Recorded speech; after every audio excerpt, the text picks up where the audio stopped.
guys. We got a treat in store for you guys today. What are we talking about? Man, we're talking about the future, right? We started off as young bucks in the game before, and here we are going to reintroduce a couple young bucks in the game to Okay. let us know where our hobby is headed. Excited. Okay. Okay. So guess what? So before we get this thing started, can we kick it off? Kick it off. Let's go. 3, 2, 1, go.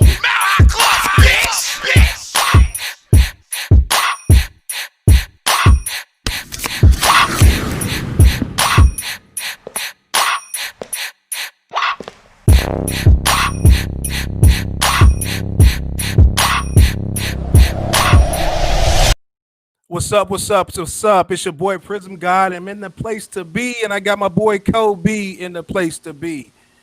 I was about to rap. What's up? What's up? I was about to rap. You hear me? I was busting some flows. To what? I was busting some flows. I was actually like, I was doing my thing. I was rapping. I said, Prism God in the place to be, Kobe Collector in the place to be. Hey, hey, hey. No, I'm just kidding. But today is a very special day. We actually about to talk about the future of the hobby. And what I mean by that is these two young cats making money, being successful in this hobby. It takes a lot of skill, dedication. The grind is real. So I want to bring these guys on. You want to introduce them, Kobe? You want to go with the first guy? All right. Well, with that being said, I'm actually going to bring on the first guy, which is Nady. He's from Milwaukee, and he's going to tell you a little bit more about himself. What's up, Nady? What up? Thanks for having me on. So, like you said, I'm from Milwaukee, Wisconsin. I'm Nady Rizal. I'm 17 years old. I've been doing cards for about 3 years now, and very happy to see where I am right now. You Bye. came a Nice. long way in those 3 years too, man. Yeah, Congratulations on that, first and thank you. foremost. Yes. We appreciate you for joining us today and being on this boring show. No, I'm just kidding. But we're gonna bring on your homeboy here, my boy Dylan. He's from the ATL. I see this guy like every Ah, 2 weeks at the card show, and I want to bring on this guy as a special guest as well. What's up? What's up? What's up, What's Dylan? up? Thank you for having me. Like you All said, I'm right. from Atlanta, Georgia. I'm Dylan Gonzalez. I'm 14 years old. Got in the hobby when I was around 11, so like 3 years ago. I like Nice. where I'm in the hobby. It's a good time to be in, you know. Wow, that's crazy. Kobe Clark, do you remember how old were you? We got an hobby. I was about 6. I don't remember, man. I definitely wasn't 6 years old. What was your first card at 6 years old? My first card, actually, it was my uncle taking me over to a card shop when I was 6. He's the one that got me into the game. And he actually gave me a complete set of 1989 Donruss baseball, which unfortunately had a tragic accident with some oatmeal. So that's another story for another day. Hey, do you guys, Dylan and Nady, do you guys remember what your first cards were? I had a Harry Douglas rookie out of my dad gave it to me. Atlanta, and Hi, he Atlanta played. Hawk, What Atlanta team? Falcons. What team Yep. he played for? Go ahead, Nady. How old were you when you got your Probably. first card? So I was huge into Brogdon, still kind of am. So I think one that kind of strikes me is it was a Brogdon Spectra, like horizontal, like patch auto number to like 299, like with a relic patch. So Man, first cards. maybe if you was a Giannis fan from 2012, you would have been like, how old you would have been? I can't do math right now, but you would have been pretty young at that point. You would have been 6 years old. Was it 11 years old? How old? I can't do math right now. Can somebody help me out? You Oh, must have went to school in Atlanta, man. Hopefully Dylan doesn't have them same actually, I effects. went to school in Chicago, man. But hey, I can't even add right now because we're live. It's just like I can't make any mistakes, so I'd rather you guys just tell me, so it helps me out. But He was 9, uh, man. you know what? You're absolutely right. He was 9. Let me go to chats and see if anybody's talking about me right now.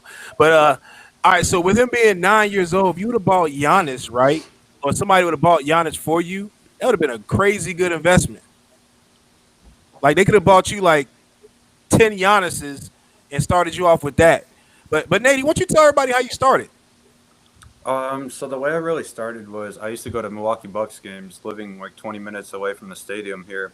I used to go to games all the time, get autographs by the tunnel, and I'd get them signed on like 8x10s, 11x14s. And one day I was just kind of, at home, kind of bored, post them up on Instagram. Guy hits me up, he wants to trade. Sends me some photos of some cards, and I'm like, what's the deal with this? What are these? I don't know what cards are.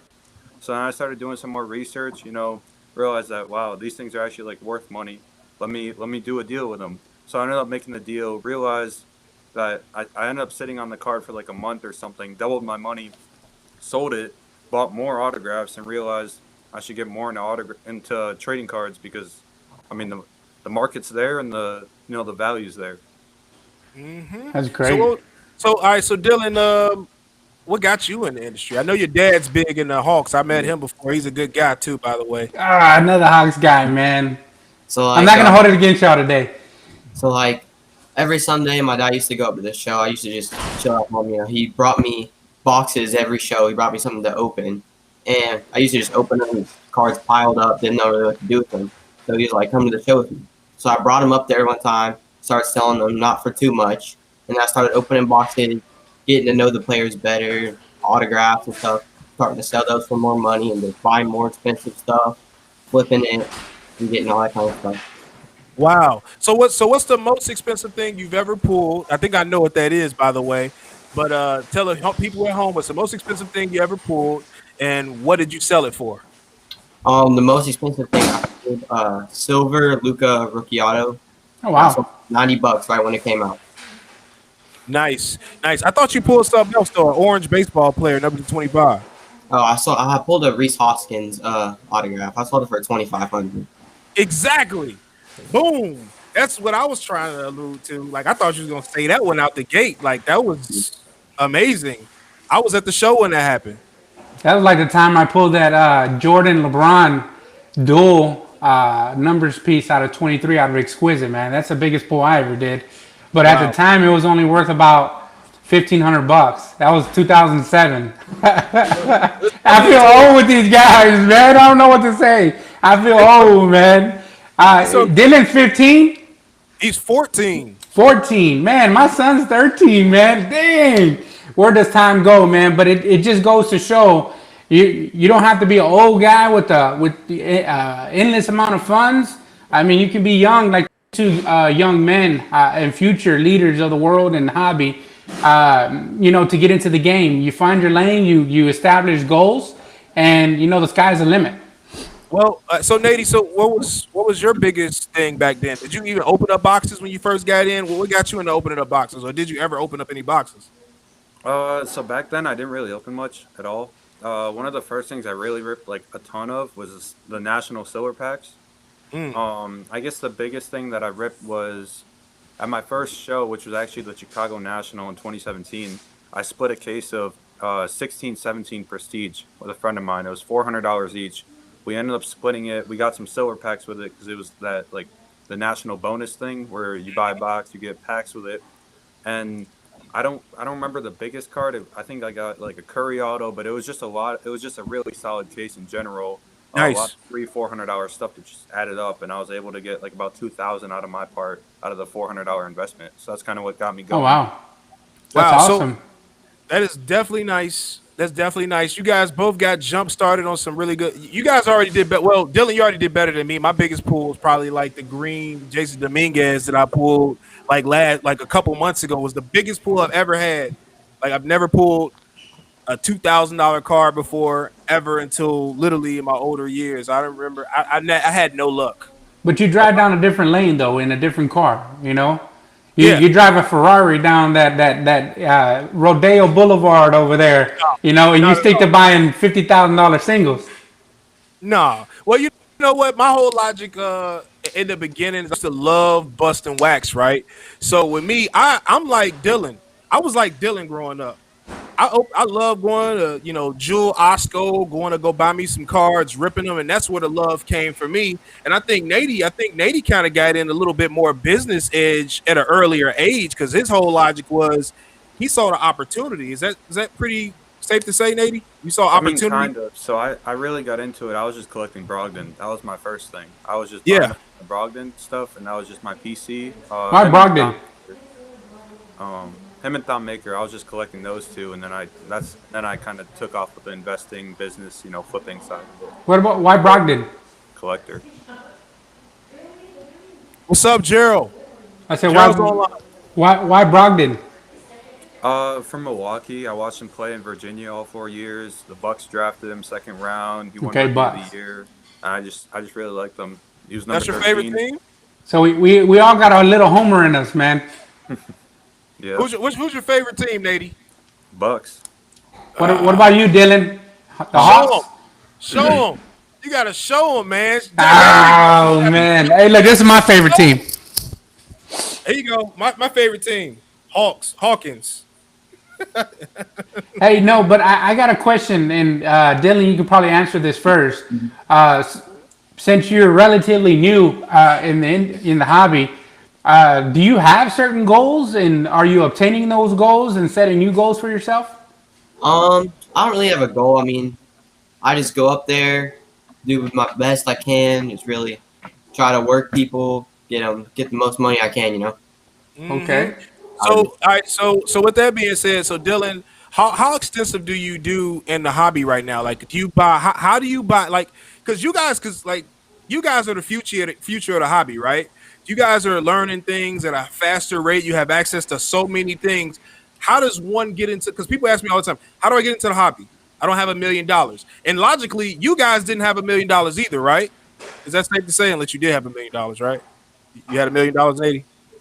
All right, so with that being said, like people ask me all the time, how do you get into the hobby? And with you guys being the younger guys, how do you recommend for people your age to get into the hobby? And yeah, it's probably the question I want to ask. I mean, I would say for me, it was all about kind of knowledge and gaining knowledge along the way. You know, not skipping steps, I guess. So I really had a ton of like $5, $10 stuff that ended up flipping like for double. So I'd buy a lot of $5 cards, sell them for 10 to 20, you know, things like that. And with that, kind of gaining more experience, getting into national treasures, flawless, the higher end brands, starting out with like Prestige, Donruss, you know, the cheaper stuff. So really, just not trying to jump in fully, and start trying to buy like $10,000 Zion cards. Start with a cheaper like $50 Zion card, you know, and work your way. Knowing your lane, baby. I love it. That's exactly what I was about to say. He knew his lane. And how long did it take you to figure out to know your lane? I don't know, probably a couple months in when I realized that when I started actually like, you know, doing cards a ton, and the more I did it, I realized like how big I guess the market is for it, and how many collectors Right. there are, and how many big dogs that there are that actually know what they're doing. Mm-hmm. Is it when Dylan, do you do just basketball, or do you do other sports too, Dylan? I just mainly do basketball. I'll do a little bit of football, but mainly basketball. Okay. Okay. Nady, you do Nady? one sport? You stick to one sport? I do mostly basketball, but I still do like baseball and football here and there, you know, the bigger names Okay. and all that. So how do And you what like is your interacting with current those? goal? What level are you Go trying to ahead. reach right now, Nady? I don't know. I mean, I don't have like a certain level that I want to reach right now. I mean, I obviously set goals here and there. Like at the beginning of each year, I'll set goals, and kind of at the halfway point in June. But I don't know. Just keep trying to reinvest and get as high as I can. You know, build up as much money as I can. We got January 1st coming up. I mean, you want to give the world a sneak preview on what your goal for 2021 is? I haven't really put any thought into it, honestly. Probably gotta crunch my numbers for this year and kind of set some sale goals. You know, obviously profit goals, but probably some certain cards that I want to acquire. Probably definitely a Jordan Kobe dual like exquisite auto. Kind of looking for one this year. Didn't really find anything. I'm looking for a nice Kobe. I picked one up at the Dallas show. A flawless patch auto. But I'm really looking for a nice like limited logos or exquisite, you know, some type of Kobe. Guess who used to have stuff like that? Yeah. KobeCollector. Yeah, He had I all missed it, the man. He had all Yeah, the but stuff I you just had it mentioned. 30 years ago when it wasn't worth what it was today. If you go back to Beckett, Massive collection, man. if you go back to Beckett and you get a chance to see who was collector of the month, you'll see KobeCollector's nice collection that he had. Yeah, super collector. I was a super collector I'm of sorry, he Kobe, was man. super collector of Kobe. So, all right. So Yeah, Dylan, there's only 3 or 4 of them that got that designation back in the day, and you probably heard of a couple of the bigger ones. Dominate and Croatian Twins were the 2 that I knew at the time that were designated as Kobe Bryant super collector, and actually the 3rd on that list. I don't know if they're been any since then. But that's how I kind of got my name out there in the beginning, and I amassed a crazy Kobe collection with pretty much all the auto patches out of Exquisite. Had like 3,000 different cards at the time, and that was 7 years in for Kobe in the league. So I almost had every Kobe card ever produced and every card that he was featured in. So it was fun going after that in the chase. I always go back to buy what you like, because as long as you're buying and collecting what you like, it remains fun. When you start introducing the business side of it, it can get a little mundane, a little boring at times. But as long as you're buying what you like, you're staying in your lane, and you're not exerting yourself, you should be able to enjoy the hobby for a long time. So all right. So a question for both you, Dylan and Nady, is I usually try to ask people this all the time. So I'm gonna ask you guys this: do you guys consider yourselves collectors or resellers, and why? I think I'm a little bit of both. I mean, I have the certain players off to the side I collect. Like if I pull them, I'll put them to the side, even like base cards and stuff. And then there's some of the bigger cards, even if it is one of the players I like. If I can get a profit on it that's worth the flip, then I will flip it. Okay. And you, Nady? I'm kind of the same way. I'd say I'm both, but as the months and the days go by, I'd say I'm kind of leaning more toward the reseller part because because it's just much easier for me to make money on certain cards. But there's definitely that collector aspect that will always stay with me, like especially with Kobe autos and Giannis autographs, where I'm always just trying to get certain cards that I'll hold on to for a while, and then I might end up selling it and get something else that's gonna stay. And I'm guilty as well. And somebody hit me up today in my IG. I can't remember the guy's name, but he hit me up today and says, "How do you continue to buy cards when you love everything that you buy?" And I said that you have to figure out what's worth holding on to. And I say that to say, like, when you're dealing with some things that are like so common that you can go buy it, you can sell it today and turn around and go buy it next week. That's when you have to kind of make that decision of, should I move it right now and make the profit and then buy back later? Maybe it drops. So basically just collect what you like at the end of the day. See, Gerald says it's repetitive, but it's the honest truth. Collect what you like. So I'm shouting out Gerald. But the guy on IG, he asked that question, and I told him, like, I would hold on to the things that are not replaceable, right? The things like you mentioned, Nady, the things you're looking for, some of those things are not replaceable because when you find it, it's probably going to take you a while to find it. Like, it's probably going to take a long time for KobeCollector to acquire everything that he had. You think you could ever acquire everything you had? There's no way. Not even with all the money in the world. I mean, some of those things were out of 3. Some of them things were out of 8, and it's almost impossible. I mean, they're tucked away. Unless I had something that somebody else wanted more than that card, that's the only way. And probably, Nady, you're probably running into that now where people have those cards, but they don't want to give them up. So you have to have something in trade that they want more than the card that you want back in return. Correct.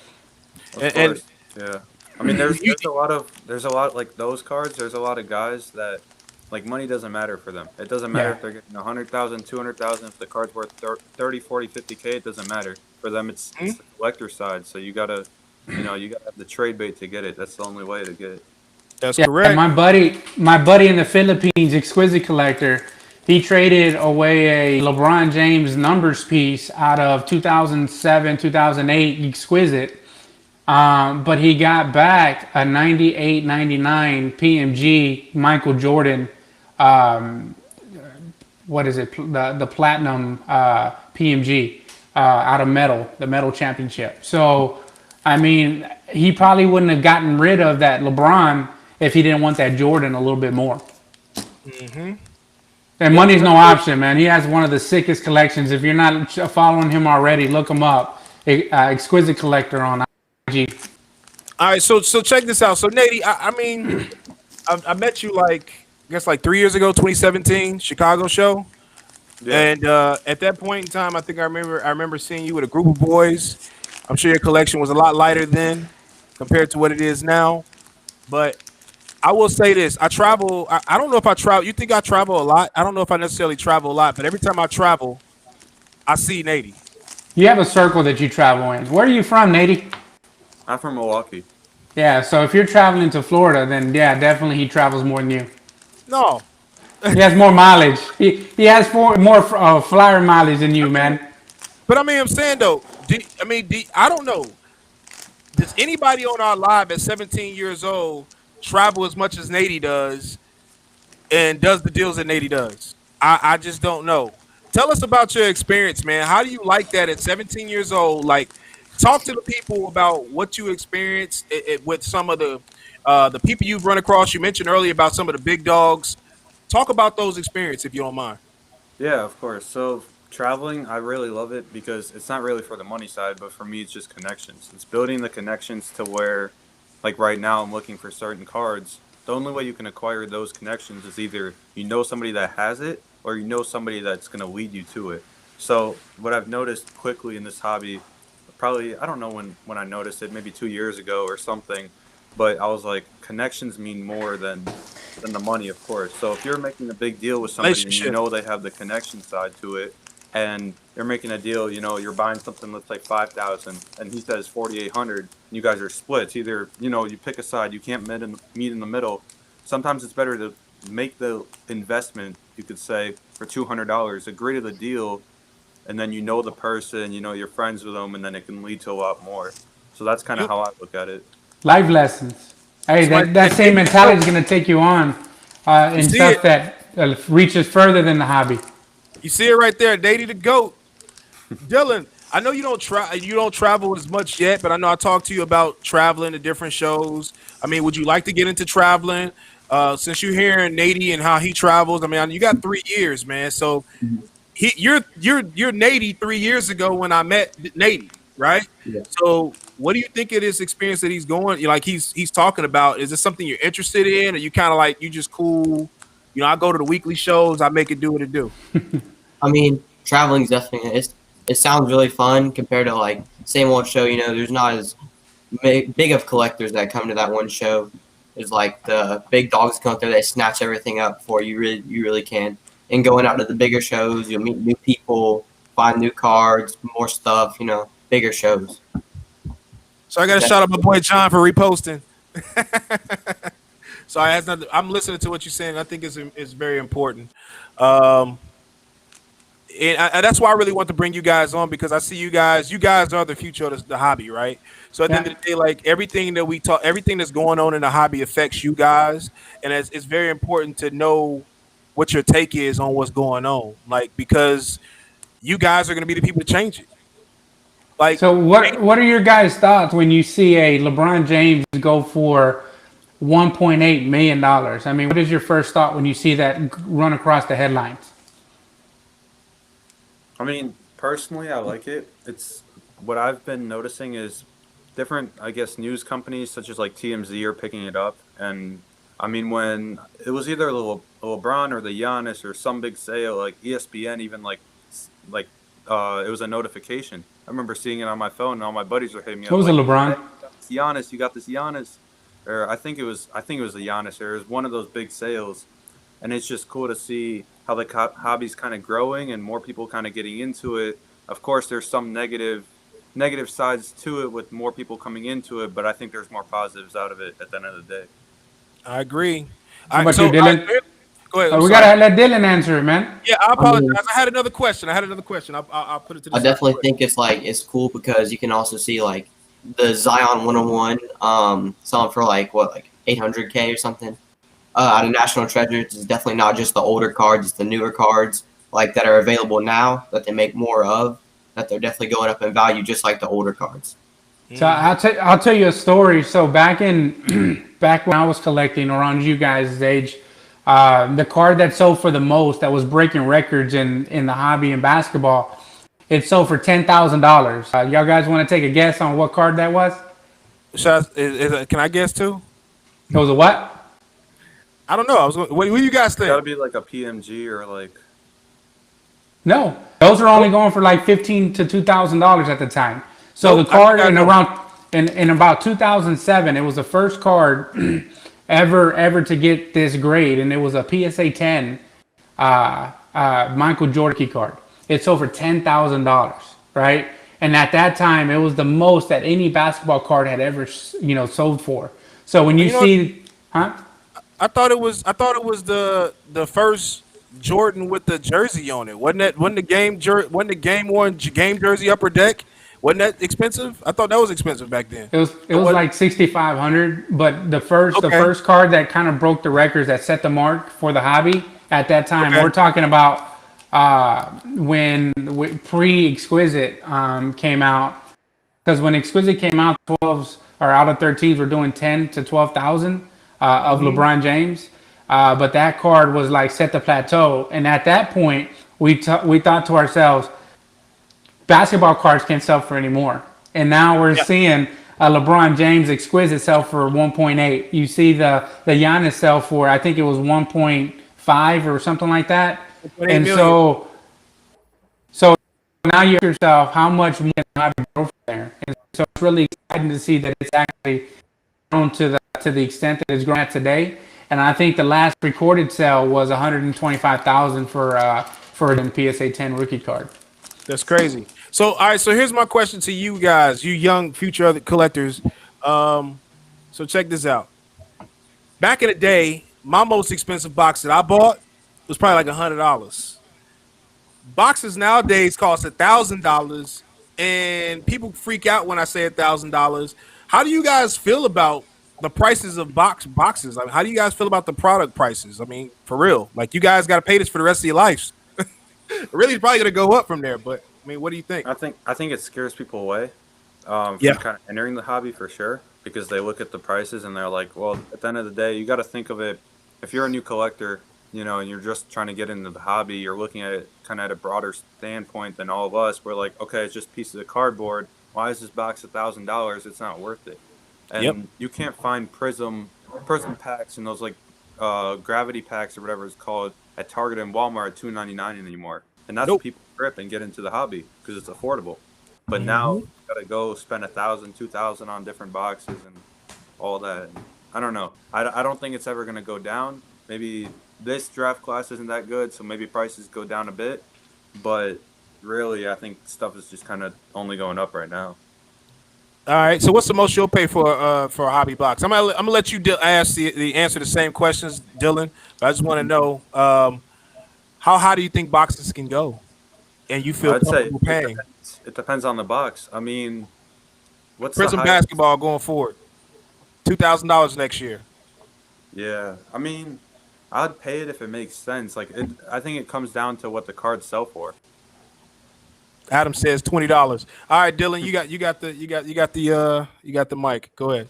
I definitely think that it's going to be different in these upcoming years because people, when they come to the hobby, they come to the shows and stuff, and they see hobby boxes are so expensive, and people tell them about retail. And before like this year's Prism and stuff, retail you could probably find it pretty easily, And this year, you have 10 people waiting in line, so you're only getting 1 or 2 boxes per person, So I think, like he said, it'll scare people away. And buying singles, I think, is going to be the new thing. But all right, so how do you guys? All right, so because you guys are the future, right? So how do we overcome these problems? What do you guys think? I don't think you can really, because I think what's happening right now is all these big time guys with a lot of money, all these investors are getting into the hobby, and obviously the first things that they're going for is Prism, National Treasures, all these big brands. So as a collector, you obviously want that too. So I don't really think there's a way to kind of overcome it, because there's always going to be buyers, and the demand's only going up right now, because at the end of the day, they don't produce 1 million boxes, even though we might think that Panini does. They don't. So the demand's always going to be there, and the supply's only getting lower.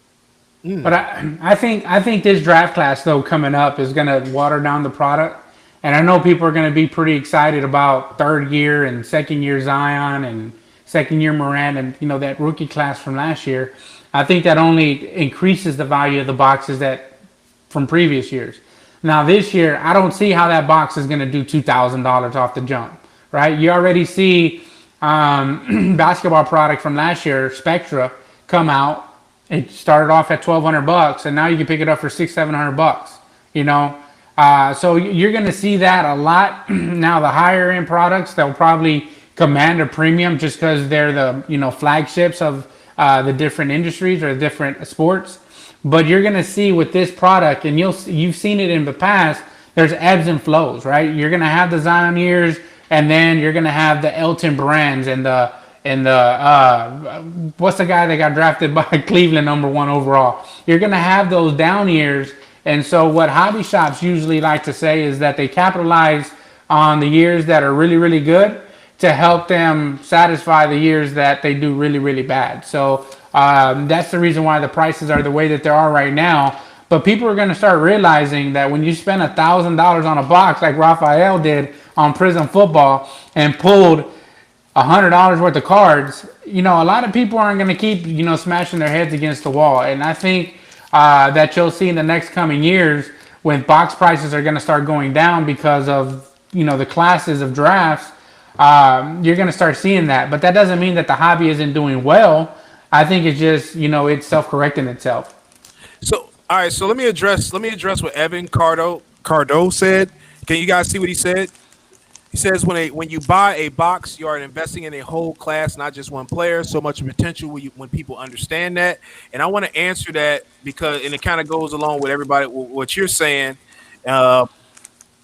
Honestly, I don't mind spending $1,000 on a box because the way I view things the exact same way Evan Cardo is, and I think we're just in a different type of hobby where I think us as collectors we're more engaged, right?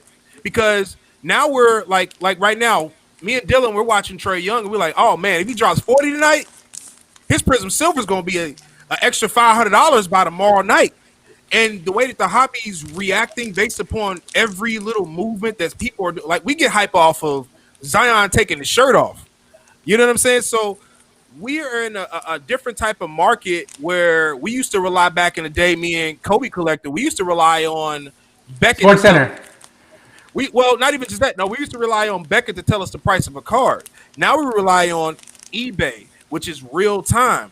So if somebody if there's nothing but $4,000 PSA 10 Trae Youngs and somebody hits buy it now at $4,000 because Trae Young drops 40 points, we're in a different market now. It's very different.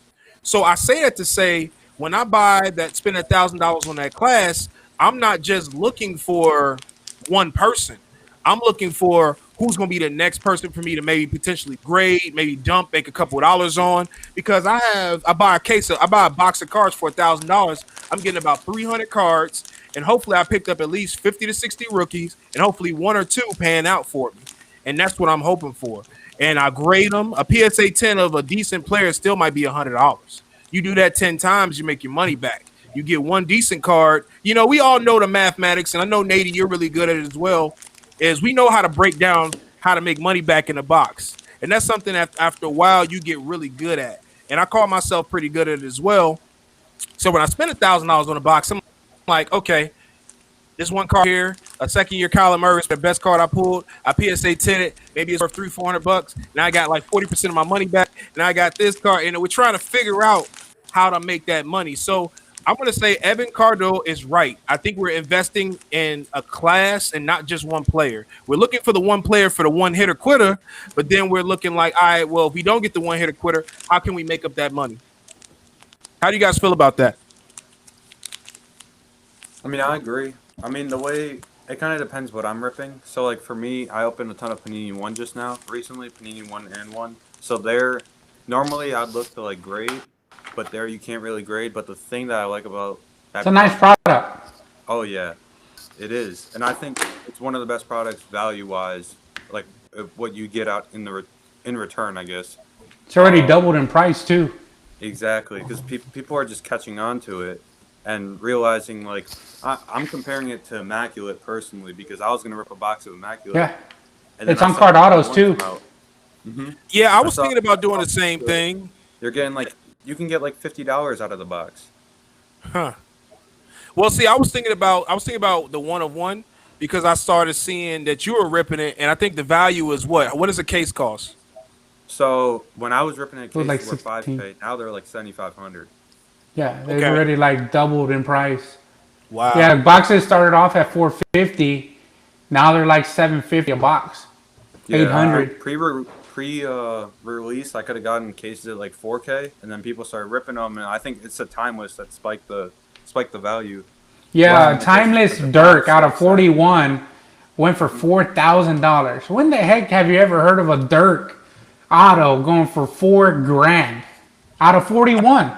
I think that stuff reminds me of that chronology out of Upper Deck. It's kind of reminds me of that, like that whole situation. Like that Damian Lillard card looks like freaking art when he shot that 3 over Paul George. That card is ridiculous. That card reminds me of this card. It kind of like reminds me of art.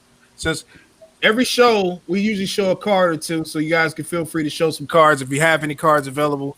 But this is one I consider art, right?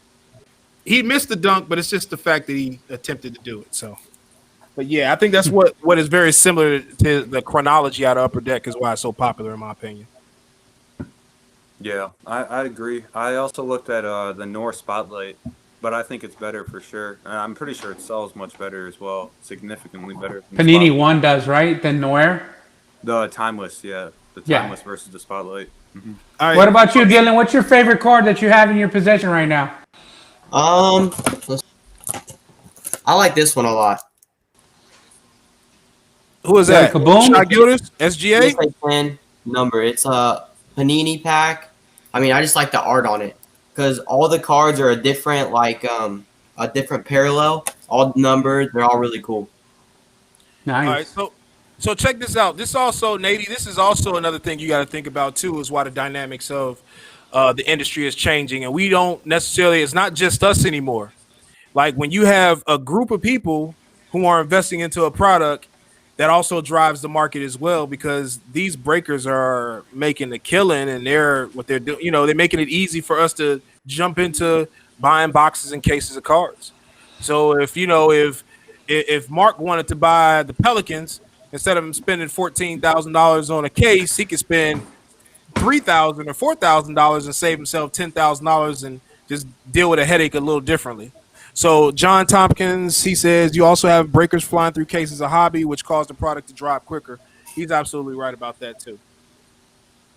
It just changes it for us. But you see the hits. You see the hits come out a lot quicker too, right? So you're like and then you start seeing prices starting to drop once those big hits start flying out the window.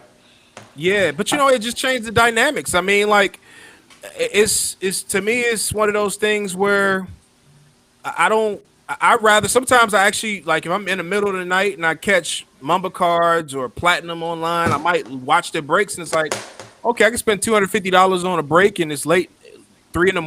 I just want to open up some cards. It's a different type of thrill. It's a different situation. It's like a 24-hour card shop.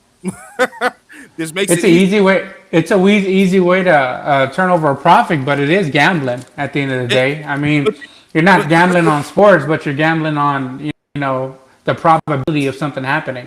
You're playing the hobby lottery. Well, that's the dynamics of changing the future for these young guys here. It's Nady just said he was paying $4,000, and you know what happened, Nady? The breakers realized they could spend $7,000 and still make money because everybody else is going to break the product and they make money. So it's just like it works. I don't know. It just works. It works for them. And you're not probably going to spend $7,000 anymore. You're like, man, I'm good. I liked it better at $4,000. It was a better break for me. I wish I would have got in to open up that stuff. You just shrunk your margins, though. I mean, imagine what your margins would have been, at $4,000 a case. I mean, and now you have to pull double just to make up that $3,500 dollar difference. So I mean, but it's a hot product. It's a hot product, and all that does is drive sales. So you saw that $4,100 Dirk that sold. Now, and this is the way that Raphael likes to look at it. How much is a box? It's $800. All right. So what can you pull out of that box? $4,100 dollar Dirk out of that box. And now the price of the box is going to go up because the potential is there for you to make money. So every time he gets a card, I think the last one we talked about was a Cam Reddish National Treasures Emerald out of 5. And so it's $4,000 a box. And he was like, man. Okay. Looks like we lost KobeCollector. He'll be back in a second. Not sure. But I did want to ask you guys a question. What do you guys like about the hobby? What do you love most about the hobby? I like that you don't have to spend $1,000 each show, $2,000, $10,000 each show just to get good cards. You know, you can buy the cheaper Luca second years. You can even buy some like nobody prisms, sit on them, grade them, and then they could have you huge profit right there. Nice. It's just a gamble. And Nady, what do you like about the hobby right now? For me, I'd say probably just the thrill of owning like big cards, you know, like game worn jerseys, like nice patches, autographs of like Jordan, LeBron, Kobe, of these big time players, and just owning those type of cards. And I like to move them a lot because I'm like, well, let me get something new to look at, you know. Yeah. So for me, I guess it's the history behind the cards, and just, you know, I just like the just kind of holding it. It's like, wow, this is like a piece that Kobe wore, you know, piece of his jersey that he wore, stuff like that. That's why I like the Ultimate Collection and the exquisite stuff, because it's game worn. So when you think about it being game worn, it's just so dope, man, to be able to like see like sometimes if you read some of the game worn stuff, they give you a description of what game it was worn at and what they potentially did. So like, can you imagine having a piece of game worn jersey from when Kobe did 81 points? Welcome back, Kobe Collector. All right, so that's what I really like about it. So another thing is I want to ask you guys is, what do you dislike about the hobby right now? That's a good one. I don't really like the prices right now, how high they are. You know, you have to spend so much money to get a nice Zion or so much money to get a Jaw. Even if you want to buy the card, not the box, still $150 raw, you know. Graded triple, quadruple that. Okay. Is there anything else you don't like? I mean, you could be. Go ahead. You still got your like older players and stuff you can invest in, but still like the newer players are just so much money. And then I also don't like grading right now, how it's so backed up. Can't really grade anything on a quick turnaround. Absolutely. And you, Nady? For me, I'd say it's probably a lot of the new people joining the hobby, and it's not really just like I'm all for new people, new collectors joining, of course, but it's kind of the way that they're treating the hobby in a sense, and just the way that they're acting. I've noticed there's a lot more, I guess, more fraud happening. You know, more scammers from what I've noticed. Just a lot of guys that don't really care about it at the end of the day, and also a lot of guys that are big time, you know, social media influencers. They're jumping into cards and they're acting like they've been doing this for 20 years when they've really been in it for 2 months, and they don't know who the fourth overall pick is, you know, in the Zion class. They only know Zion and Ja. And then it's like, well, do you even know RJ Barrett? Where, like, you know, they just got to educate themselves a little bit. So I'd say that's probably the number one thing for me. Well, I would say the sad part about what you just said a second ago is that's been going on regardless of social media. A lot of the millionaires and rich people who jump into the hobby, they look at it as a sound investment, and a lot of times they jump on board to what's popular.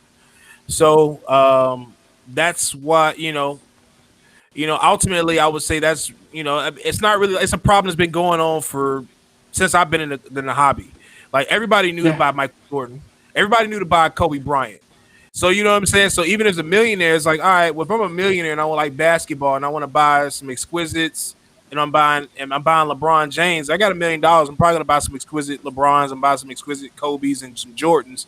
And then 10 years later, I made way more money, investing into those things that I just was okay. I took somebody else's advice on, and I rode that wave, and now I made a lot more money and I look smart. So, I mean, it's been going on for a long time. So, I mean, it's not just social media, but I definitely understand that is a frustrating thing. But that's the point of what we do in the show. The whole point of the show is we get so many people that hit us up, and I'm sure you get the same thing, Nady, is who do I buy? Who do I invest in? How do I do this? Who should I pick this? What do you think of this guy? That's why we do these shows, right? We want to educate all you new people, whether it be on the podcast, audio, or the video, about some of the best things that we deal with on a daily basis. Like I do this every single day, 365. I'll live on eBay, Facebook, Telegram, everywhere else, and I'm trying to make deals happen all the time. This is what we do, right? So that's how I live it. I do it exactly the same way. I'm always looking for the next best investment. Me and Nady, we talked a second ago about somebody we're not going to talk about right now, but we talked about some other people to maybe potentially invest in, and we try to figure those things out, and we bounce ideas off of each other. Me and KobeCollector bounce ideas off each other. Me and Dylan have bounced ideas off each other. He's hit me up about different things. So that's what us as a community we do, and that's why I have no problem answering questions. So that's just my 2 cents. Yeah, so even on IG, I would have never knew that Nady was only 17, right? I didn't know that until Raphael told me, man, I'm bringing on these guys, and this one's 17, the other one's 15. When I see your guys' IG accounts, it's not like I see you guys, right? I see your collections and mass of collections that you guys have been able to obtain in a relatively short period of time. So that's a great thing about the hobby is that, it doesn't discriminate against anybody. So the truth to that statement that, you can do just about anything that you set your mind to. You don't have to be old. You can be as young as you guys are today to get into the hobby. You know what your lane is. You know who you like. You buy what you like, and you're gonna have fun in the hobby, man. So again, I know I said it at the beginning of the show, but kudos to both of you guys for doing what you're doing. And I first and foremost will tell you guys that I support you guys 100%. And I'm really excited to see what 2021 brings for you, Nady, and what 3 years holds for you, Dylan, when you get Nady's realm, and maybe you're traveling as well, and what you guys are going to bring to the hobby moving forward. Because like you said, the box prices where they're at today, that's the new norm, right? The ease of you guys being able to obtain a card that previously back in the day you couldn't afford, or you couldn't get into the contacts that you're so easily able to do now. All it takes is a follow. All it takes is for you to put up something nice that somebody else likes, and bam, instant credibility, instant fandom, instant this, instant that, and you're able to network yourself in ways that honestly me and Raphael, when we're growing up, we weren't able to do, man. So kudos to you guys for grabbing that bull by the horns and able to take advantage of it and move forward with it, man. So again, I really do encourage what you guys are doing, and give you guys much respect for that as well. Yes, we do appreciate you guys' input, and we do look forward to seeing what you guys bring to the hobby. I know we don't have a whole lot of time left. We probably have about another 10 minutes. So if you guys have any questions that are online, feel free to send them through. I'm going to try to get ready to close this thing out in another 10 minutes or so. I did want to ask you guys a few more questions, but we can keep it real brief. Basically, just want to know, how do you guys like bargaining? Like, this is like, you literally have to be able to sell and buy things and negotiate. Like, you don't learn this anywhere else. Like, I don't know. Nady talked about it earlier about the networking aspect of it, but how do you guys like that? How you like it? I love just negotiating. It's just fun to me. Mm-hmm. It's really, a lot of people are, no, not really. I would say when you negotiate with people, you can kind of really just understand who the person is. From what I've noticed, you can notice like a lot of different aspects of the person. Like when you negotiate with them, maybe they're firm on the price, maybe different things like that I've just been able to pick up on. And then on the next deal, you kind of just know. Nice. Well, that's when you build a relationship with somebody, you gotta learn how they are. So that's definitely right. Go ahead. I definitely like picking up as low as you can. Trying to get that low point. You can kind of tell when your starting price if the person's going to want to go down that low or stay up with their price, and kind of get an idea on that. And you will definitely want to know the player if you can see their prices going high, or you can see them dipping, taking a chance on that card, knowing what you want to spend. Okay, nice. I guess something that resonated with me with what Nady said earlier is that when you're negotiating, and you're stuck in between maybe $200, depending on what they're talking about. He actually said he doesn't mind paying an extra $200 to build a relationship and build a network moving forward. A lot of people don't think like that, and I think that's a really good gem for anyone who's listening, watching today, to take with them. If you're trying to always come out and squeeze people for every cent, that's a lot what's wrong with the hobby today. It all you gave a deal in this one, and I think it'll come back around. And it's the same way that you can look at it on the reverse side. Yeah, I agree. Adam McKinney said I squeezed him. I don't know how I squeezed him, but okay. All right, so check this out. I have one more question for you guys, and I'm going to go ahead and let Kobe Collector kind of talk us through whatever he wants to talk to about. I don't know if he can hear us, but what would you guys change about the hobby? Like, if you had a magic wand, what would you change about the hobby? Go ahead, go anytime. Anybody. Prices of wax, and also grading right now. How heavily people are just getting in grading even the smaller cards, like Luca's second year is grading them, getting 10, selling them for $100-$120, just getting everything you can out of it, getting every cent it's worth. Okay. All right, so we're asking questions about, basically, I know Kobe Collector just got back, so basically I asked these guys what would they change in the hobby. So feel free, Katie. I mean, I don't know. That one's got me thinking a bit. I don't really know off the top of my head. I guess one thing, definitely grading, because personally I grade a lot. So I would say probably the return. Like the return time being faster for grading. Definitely wax prices, like what Dylan mentioned. I don't know. You got a magic wand? I guess maybe like more shows or something like along those lines. I think we'll see more shows next year. I think what happened this year is just the beginning. I think that we're going to literally see more shows next year.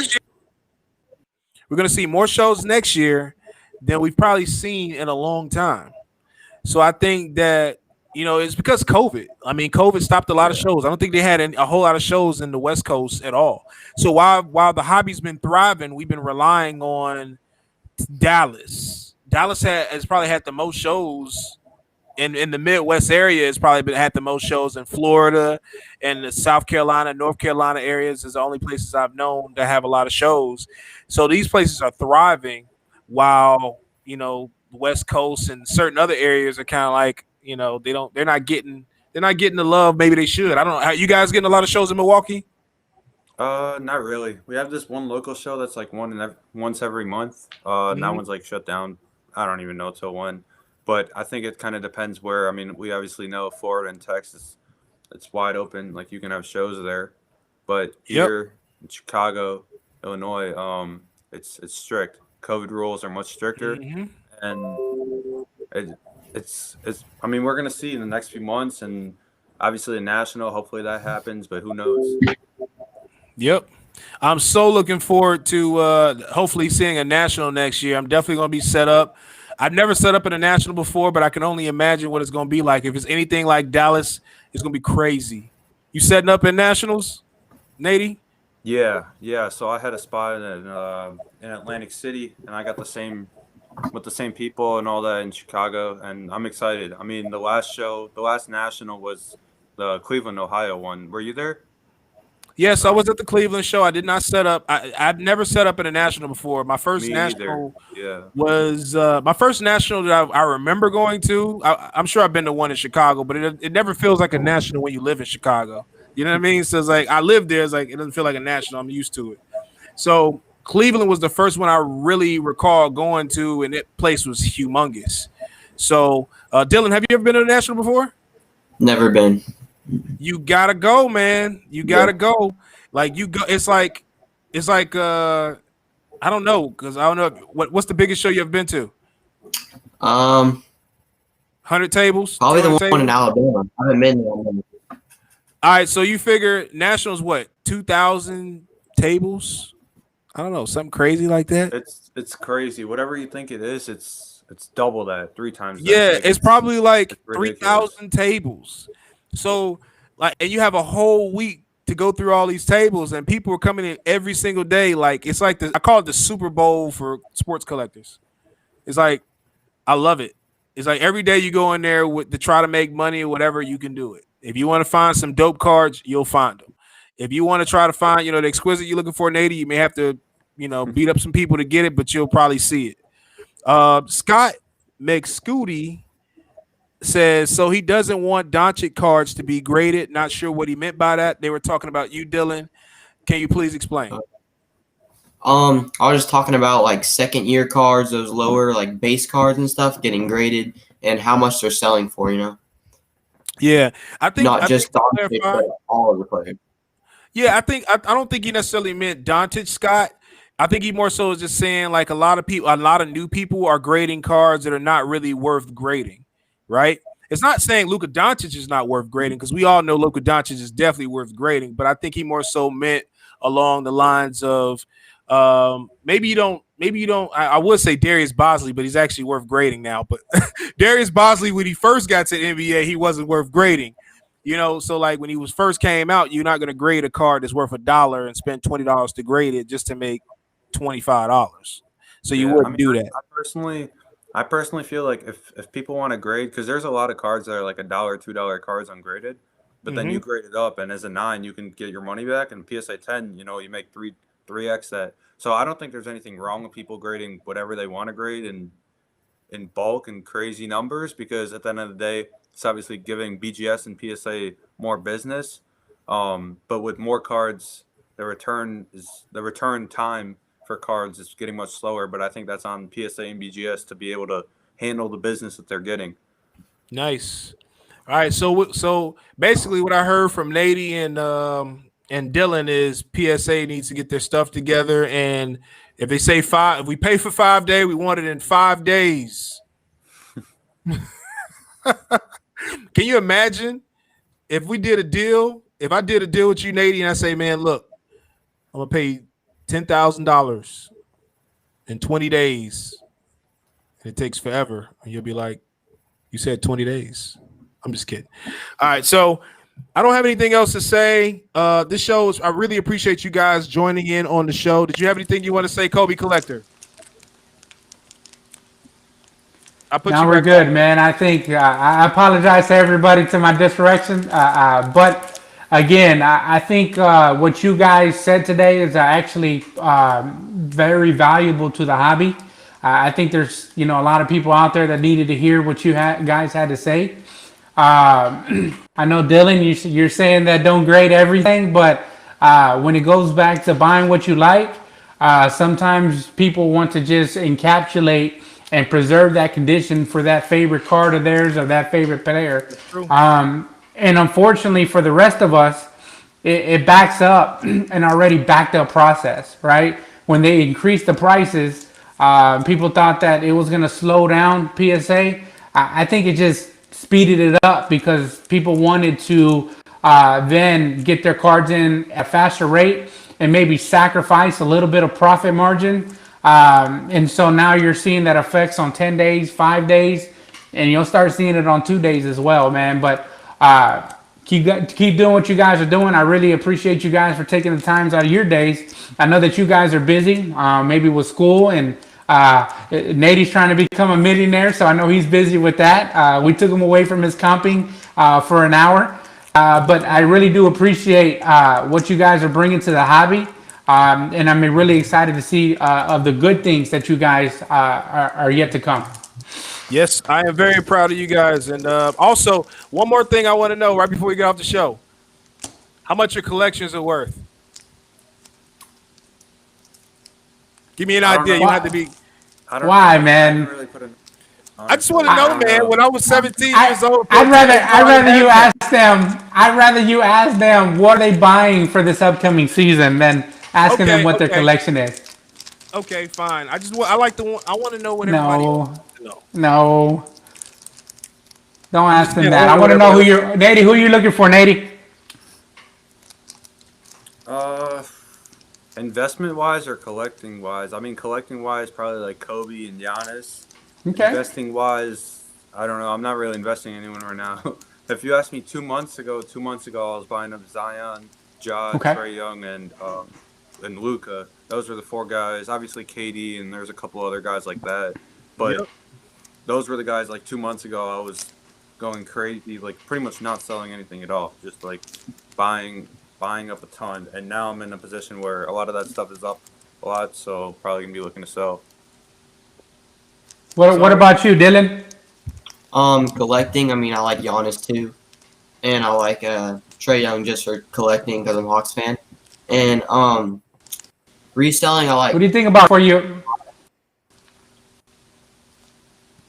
I like. What do you Reddish. think about Reddish as a fan, Dylan?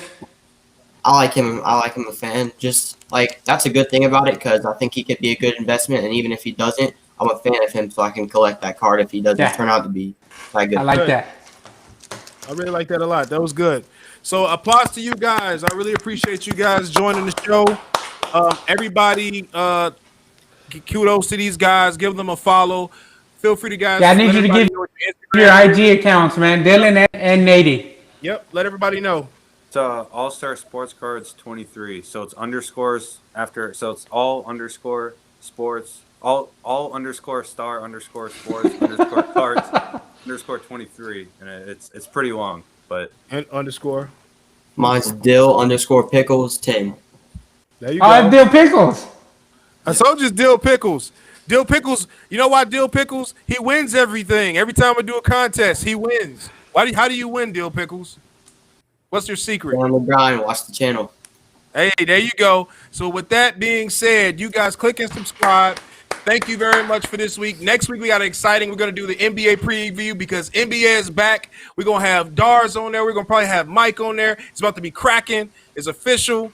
And we're going to have a no-holds barred and figure out who's going to be good investments and who's not going to be good investments. And that show's going to be dope. Thank again, Dylan and Nady for the show today. Thanks, guys. We really appreciate it. Kel Harris said dope show. Everybody shouted you out today. Dave, you must be famous. I'm just kidding, man. Y'all have a good evening, though. Thank you, guys, for joining us. Prism God TV, we are out, baby.